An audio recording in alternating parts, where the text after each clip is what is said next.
Good evening दोस्तों, गुप्ता जी की पाठशाला में आप सभी का स्वागत है। दोस्तों, जैसा कि कल हमने वादा किया था कि जो ब्लड समूह है यानी रक्त समूह है उसमें पिछली क्लास में उतनी सारी चीज़ें नहीं दी गई थी, तो मैंने बोला था कि रक्त समूह का एक अलग से क्लास ले लूँगा। उसी के तहत जो है ये अगला कड़ी मैं आप लोगों के सामने पेश कर रहा हूँ। ठीक है, चलिए जीव विज्ञान का ये भाग जो है क्लास नंबर 13 आप लोगों के सामने स्टार्ट करें। मानव शरीर में रक्त परिसंचरण तंत्र यानी ब्लड सर्कुलेटरी सिस्टम। चलिए, हमें क्या देखना था, ये सभी क्लास हमने ऑलरेडी किया हुआ है। ठीक है, अब देखते हैं क्या है।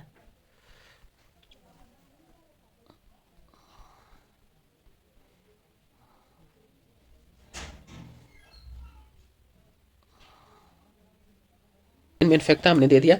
रक्त समूह की खोज कार्ल लैंडस्टीनर के द्वारा 1900 ईस्वी में की गई थी। रक्त समूह यानी ब्लड ग्रुप की खोज कार्ल लैंडस्टीनर के द्वारा कब की गई थी? 1900 ईस्वी में की गई थी। नेक्स्ट चलेंगे। अब इसमें दो चीज़ें होती है, एंटीजन और एंटीबॉडी। रक्त में लाल रक्त कोशिकाओं के ऊपर पाए जाने वाली संरचना को क्या कहते हैं? एंटीजन। आरबीसी के ऊपर पाए जाने वाली संरचना को क्या कहते हैं? एंटीजन कहते हैं। लाल रक्त कोशिकाओं के ऊपर पाए जाने वाली संरचना ये प्रोटीन की बनी होती है। एंटीजन जो होती है क्या चीज़ की बनी होती है? आरबीसी में जो एंटीजन पाया जाता है वो किस चीज़ की बनी होती है? प्रोटीन की बनी होती है, अर्थात एंटीजन प्रोटीन की बनी होती है। नेक्स्ट चलेंगे। रक्त में एंटीजन दो प्रकार के होते हैं, एंटीजन ए और एंटीजन बी, दो प्रकार के पाए जाते हैं। चलिए, एंटीजन बी एवं एंटीजन ए के आधार पर रक्त समूह चार प्रकार के होते हैं। बोला एंटीजन बी और ए के आधार पर रक्त समूह को चार भागों में बांटते हैं। पहला रक्त समूह क्या होता है कि ब्लड ग्रुप क्या होता है? ए यानी रक्त समूह ए, रक्त समूह या ब्लड ग्रुप बी। ठीक है, रक्त समूह ब्लड ग्रुप ए बी और रक्त समूह ब्लड ग्रुप ओ होता है। ठीक है, अब आगे बढ़ेंगे हम लोग। एंटीबॉडी एक ये भी इंपॉर्टेंट चीज़ है। रक्त में प्लाज्मा में पाया जाने वाला जो संरचना है को एंटीबॉडी बोलते हैं। देखिए, आरबीसी में जो पाई जाने वाली संरचना होती है उसको एंटीजन, ठीक है, एंटीजन, ठीक है, और प्लाज्मा में जो पाया जाने वाला संरचना होता है उसको क्या कहते हैं? उसको कहते हैं एंटीबॉडी।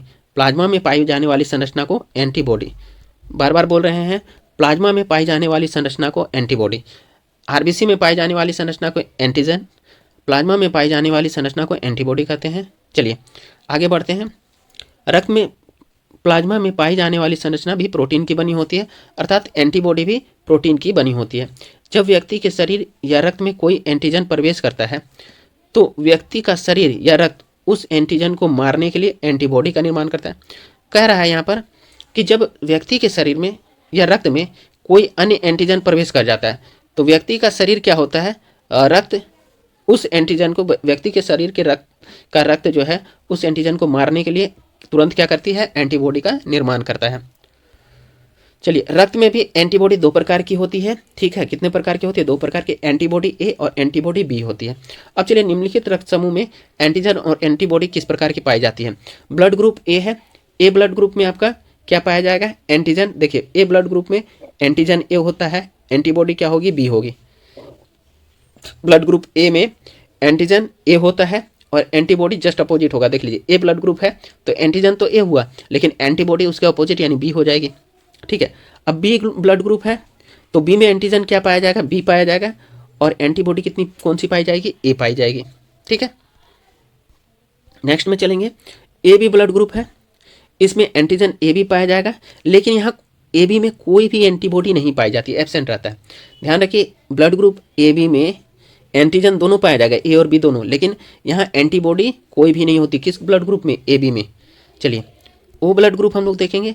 ओ ब्लड ग्रुप में, ठीक है, एंटीजन बिल्कुल नहीं पाया जाता है, न ही ए पाया जाएगा न ही बी पाया जाएगा, दोनों में से कोई भी एंटीजन नहीं पाया जाएगा। ठीक है, लेकिन यहाँ पर ब्लड ग्रुप ओ में दोनों एंटीबॉडी पाए जाते हैं, ए बी, ठीक है, यानी ए बी दोनों पाए जाते हैं। ठीक, आगे चलेंगे। नेक्स्ट हम लोग देखते हैं इसमें विशेष क्या दिया हुआ है। बोल रहा है यदि किसी व्यक्ति के रक्त में एंटीजन और एंटीबॉडी दोनों ही समान है हो तो एंटीजन और एंटीबॉडी आपस में क्रिया कर लेता है और इस क्रिया के कारण व्यक्ति की मृत्यु हो जाती है। इसीलिए एंटीजन व एंटीबॉडी की क्रिया को रोकने के लिए व्यक्ति के रक्त में एंटीजन व एंटीबॉडी दोनों का असमान रखा गया है। देखिए, अब यहाँ कहने का मतलब क्या है? अगर कोई व्यक्ति के रक्त में, बोलिएगा सर ये क्यों अलग अलग होता है? आखिर एंटीजन एंटीबॉडी दोनों अलग अलग क्यों होता है? तो उसी का तो कारण बताया गया है यहाँ पर कि यदि कोई व्यक्ति के रक्त में एंटीजन और एंटीबॉडी दोनों ही एक समान हो, यानी ए एंटीजन हो और ए एंटीबॉडी हो सपोज दैट, तो क्या हो जाएगा, दोनों समान है, तो एंटीजन और एंटीबॉडी आपस में क्या कर लेता है, क्रिया कर लेते हैं, और इस क्रिया के कारण व्यक्ति की क्या हो जाती है, मृत्यु हो जाती है। इसलिए एंटीजन और एंटीबॉडी दोनों एक समान नहीं होना चाहिए। इसलिए एंटीजन व एंटीबॉडी की क्रिया को रोकने के लिए, किसको, एंटीजन और एंटीबॉडी की क्रिया को रोकने के लिए व्यक्ति के रक्त में एंटीजन और एंटीबॉडी दोनों को असमान रखा जाता है। आगे बढ़ते हैं हम लोग। अब देखिए, कल हमने चर्चा किया था एग्लूटिशन के बारे में, ठीक है। व्यक्ति के शरीर में रक्त में एंटीजन व एंटीबॉडी के द्वारा आपस में की जाने वाली क्रिया को एग्लूटिनेशन कहते हैं। अभी हमने कहा था अगर एंटीजन ए है और एंटीबॉडी ए है, या एंटीजन बी है और एंटीबॉडी बी है, तो दोनों समान हो गया, तो दोनों आपस में क्रिया कर लेती है, और क्रिया करने के बाद क्या होती है, क्रिया करने के बाद उससे मनुष्य के शरीर में दोनों अगर समान रहती है, तो क्रिया करने के बाद क्या होती है, उस प्रकार अगर दोनों में आपस में क्रिया हो जाती है और उस क्रिया के कारण व्यक्ति की मृत्यु भी हो सकती है, ठीक है। तो इसी को रोकने के लिए एंटीजन और एंटीबॉडी दोनों को अलग रखा जाता है। तो इसी प्रक्रिया को बोलता है व्यक्ति के शरीर में रक्त में एंटीजन और एंटीबॉडी के द्वारा आपस में की जाने वाली क्रिया को क्या कहेंगे, एग्लूटिनेशन। क्या कहेंगे, एग्लूटिनेशन, ठीक है। व्यक्ति के शरीर में रक्त में एग्लूटिनेशन की क्रिया केवल एंटीजन व एंटीबॉडी दोनों समान होने पर ही होती है। वही चीज अभी यहाँ बोल रहे हैं, अन्य किसी स्थिति में एग्लूटिशन की क्रिया नहीं होती। बोल रहा है व्यक्ति के शरीर में एग्लूटिशन की क्रिया कब होती है, जब एंटीबॉडी और एंटीजन दोनों समान हो, यानी ए एंटीजन है, ए एंटीबॉडी है, या फिर बी एंटीजन है, बी एंटीबॉडी है, ठीक है, या फिर suppose that A B antigen है, ठीक है, ए एंटीजन है और ए एंटीबॉडी है। इस प्रकार का अगर दोनों समान रहेगा तो उस स्थिति में क्या हो जाती है, एग्लूटिनेशन की क्रिया होती है, ठीक है। अन्य किसी स्थिति में एग्लूटिनेशन नहीं होती, माने अपोजिट रहेगा तो नहीं होगा, ठीक है, ये ध्यान रखना है। चलिए, रक्त समूह ए बी में एंटीबॉडी अनुपस्थित होता है। हमने अभी देखा था रक्त समूह ए बी में, ए बी ब्लड ग्रुप में एंटीबॉडी नहीं रहता है, ठीक है। इसीलिए रक्त समूह ए बी की प्रतिरक्षा कमजोर होती है। सबसे कमजोर प्रतिरक्षा यानी इम्यूनिटी किसकी होती है, ए बी की होती है। सबसे कमजोर प्रतिरक्षा या इम्यूनिटी किसकी होती है, ए बी की, क्योंकि इसमें एंटीबॉडी नहीं पाया जाता है। किसमें, ए बी में एंटीबॉडी नहीं पाया जाता है, ध्यान रखिएगा। एंटीबॉडी अनुपस्थित किस में रहता है, ए बी में, ठीक है। इसीलिए इसकी इम्यूनिटी क्या होती है, कमजोर होती है। आगे बढ़ेंगे, रक्त समूह ओ में दोनों एंटीबॉडी पाई जाती है, इसीलिए रक्त समूह ओ की प्रतिरक्षा इम्यूनिटी मजबूत होती है। बोल रहा है रक्त समूह यानी ब्लड ग्रुप ओ में ए और बी दोनों एंटीबॉडी पाई जाती है, इसीलिए ओ की प्रतिरक्षा प्रणाली बहुत ही मजबूत होती है, यानी इम्यूनिटी मजबूत होती है। ऐसा कोरोना में भी रिसर्च में पाया गया है कि लोगों को जो है ओ ग्रुप वाले को जो है कोरोना ने बहुत कम प्रभावित किया है, ठीक है। तो इस तरह से बहुत सारे निष्कर्ष निकलते रहते हैं, ऐसा कहना भी है, ठीक है, डॉक्टरों का भी और विभिन्न विशेषज्ञों का भी, ठीक है। तो चलिए, उपयुक्त दोनों बातें पूरी तरह से गलत है, क्योंकि रक्त समूह की एंटीबॉडी का प्रतिरक्षा से कोई संबंध नहीं है, ठीक है।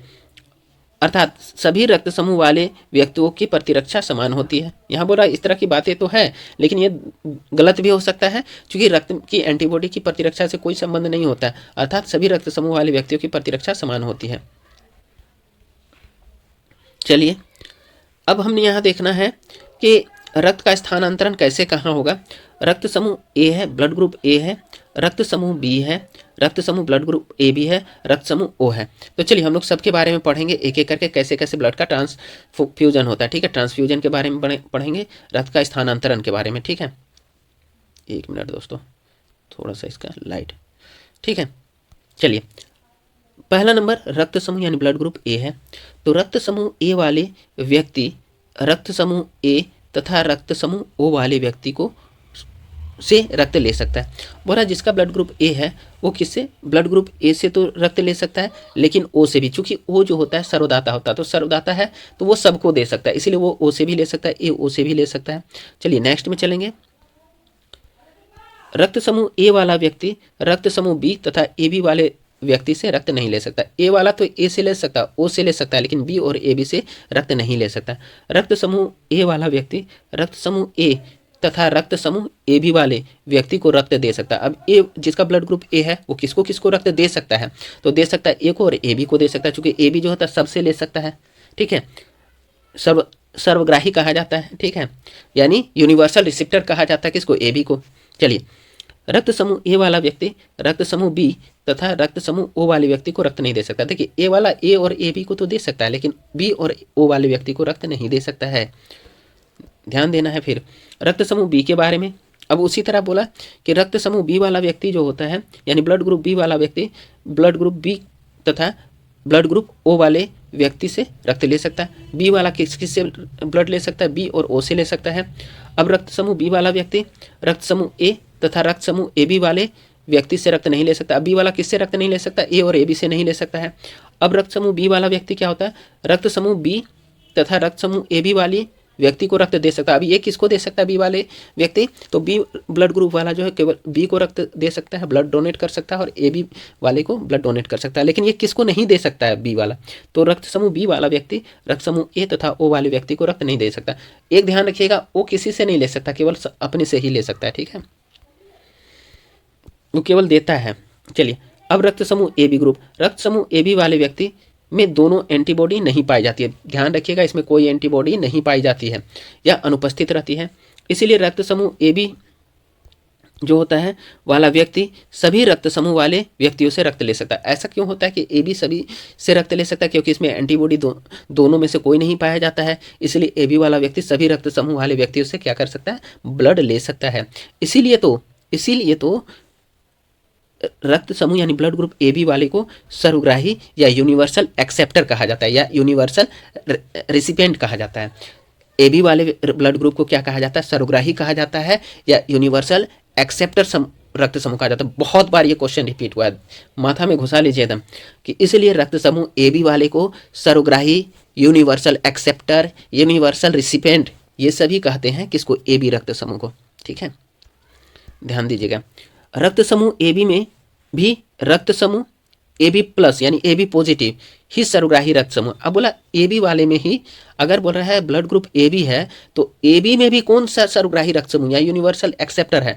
तो ए बी पॉजिटिव कौन है? ए बी पॉजिटिव को ही सर्वग्राही रक्त समूह कहते हैं। किसको कहते हैं? अगर पूछ देगा कि यूनिवर्सल एक्सेप्टर कौन सा रक्त समूह है, तो यहाँ ए बी पॉजिटिव दे दिया और ए बी नेगेटिव दे दिया, तो किसको सर्वग्राही माना गया है? ए बी पॉजिटिव को, ए बी पॉजिटिव। लेकिन अगर ऑप्शन में A B positive A B negative नहीं दिया रहा है और केवल ए बी दिया रहा है, तो केवल ए बी को मान के चलेंगे। लेकिन ए बी पॉजिटिव और ए बी नेगेटिव दिया रहा है, तब यहाँ ए बी पॉजिटिव होगा, ठीक है आंसर।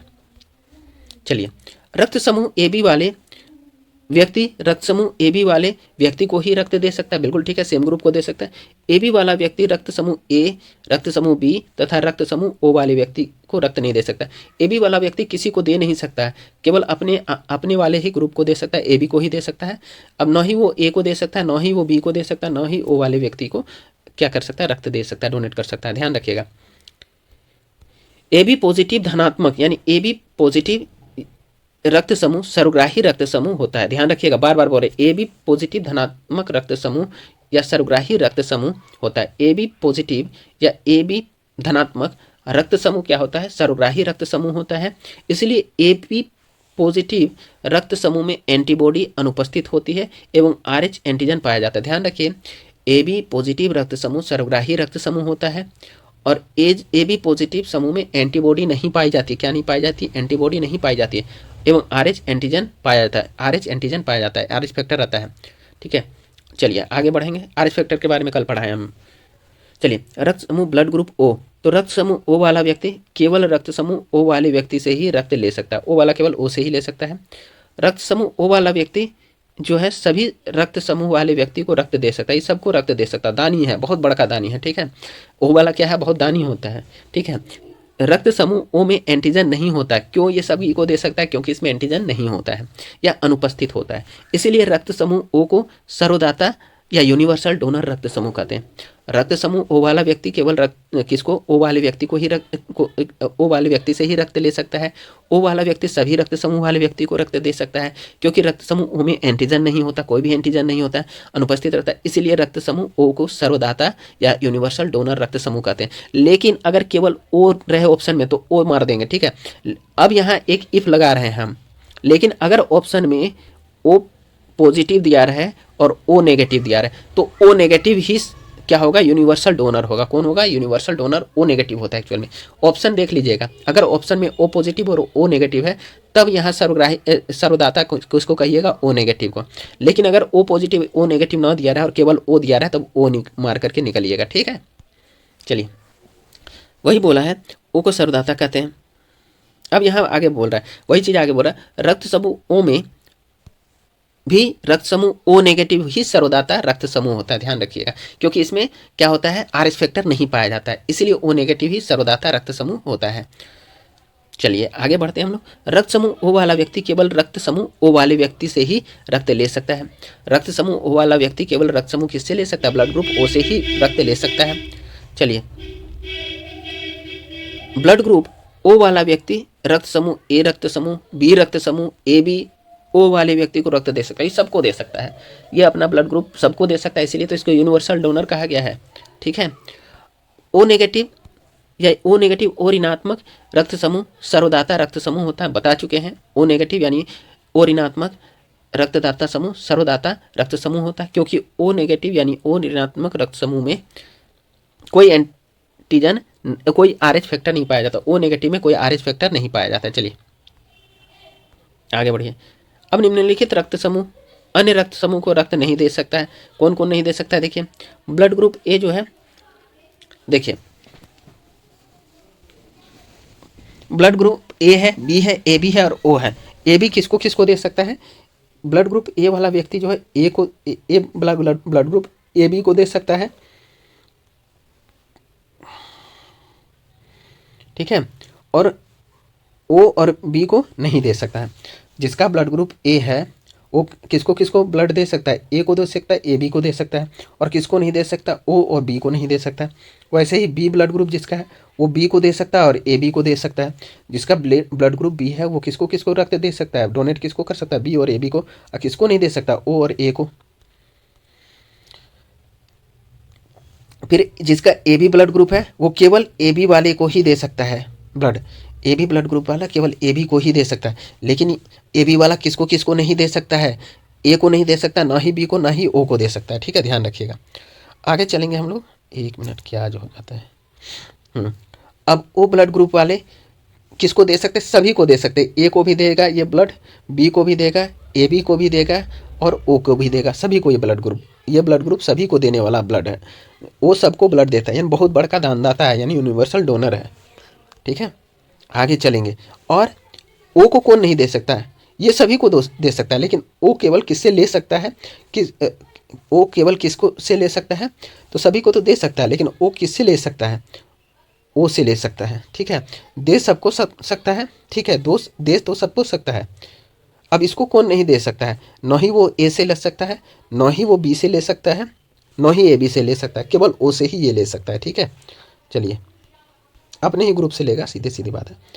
ऋणात्मक रक्त समूह या नेगेटिव ब्लड क्या होता है, ऋणात्मक रक्त समूह या नेगेटिव ब्लड ग्रुप। भारत में लगभग 7% जनसंख्या में नेगेटिव रक्त समूह यानी ऋणात्मक रक्त समूह पाया जाता है। ध्यान रखिएगा, भारत में जितना भी ब्लड ग्रुप है दो भाग में है, एक पॉजिटिव है और दूसरा नेगेटिव है।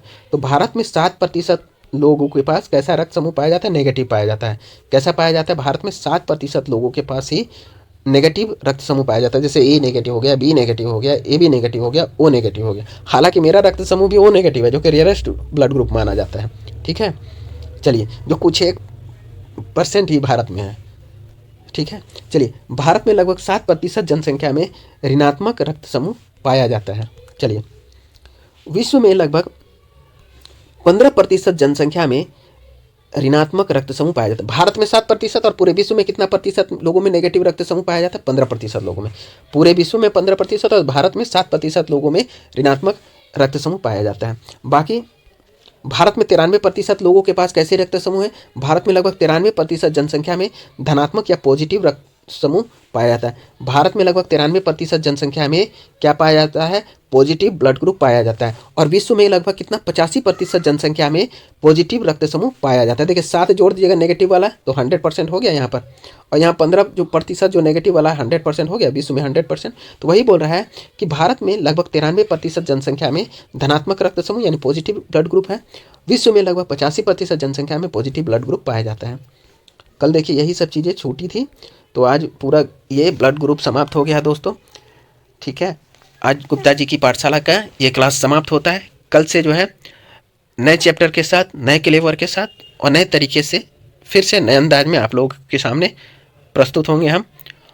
ठीक है, कोशिश करेंगे कि इस चैप्टर का नेक्स्ट में हम क्या करें कि अब MCQ का भाग लेकर के आए। तो आप लोग इसी तरह से बने रहिए यूट्यूब चैनल में और आने वाले एग्ज़ाम के लिए पॉजिटिव रहिए। मेरा कोशिश यही है कि आप लोगों को एक भी क्वेश्चन बायोलॉजी से ना छूटे, आप लोग 100% करके आएँ। ठीक है, तो चलिए आप लोगों का बहुत बहुत धन्यवाद। आज का सेशन यहीं समाप्त करते हैं। दोस्तों आप लोग मेरे चैनल को लाइक कीजिए, सब्सक्राइब कीजिए, शेयर कीजिए, कमेंट कीजिए। बार बार बोल रहे हैं, आप लोग शेयर ही नहीं करते हैं, आप लोग सब्सक्राइब ही नहीं करते। तो आप लोग सब्सक्राइब कीजिए और शेयर तो कीजिए, एटलीस्ट मेहनत करते हैं भाई। चलिए, धन्यवाद।